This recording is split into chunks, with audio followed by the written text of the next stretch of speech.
are continuing to follow the controversy surrounding the battle over Amendment 4 in Florida. The state is currently in a legal battle with the group sponsoring the amendment, Floridians Protecting Freedom. But Governor Ron DeSantis is also being questioned for his potential use of state resources to campaign against the amendment.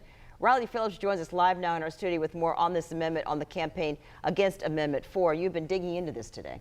Yes, and Governor Ron DeSantis has held 3 press conferences so far this week regarding Amendment 4 and why he believes Floridians should vote against it. But this is drawing criticism from some groups over the potential use of state resources to campaign against a ballot measure.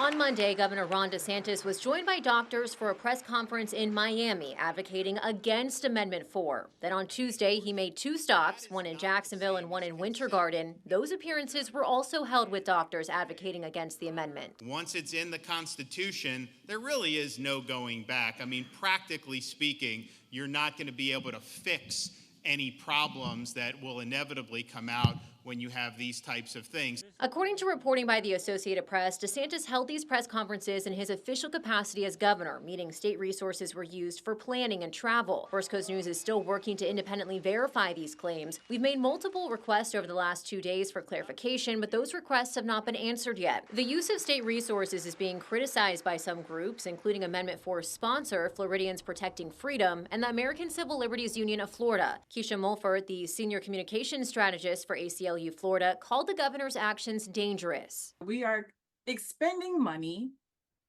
against a process that's embedded in our Constitution. So we say we're a state of law and order.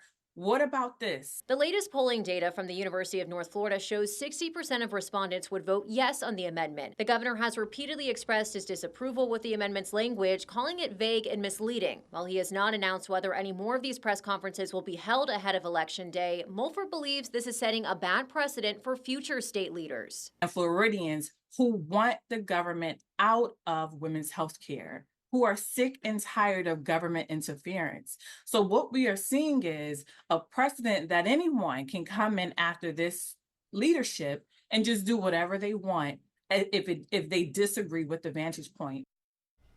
And along with the governor's office, I've reached out to the Secretary of State's office and the Attorney General's office to see if a sitting governor can legally use taxpayer dollars to campaign for or against a ballot measure. I have not heard back from either office yet. Riley Phillips, First Coast News, on your side.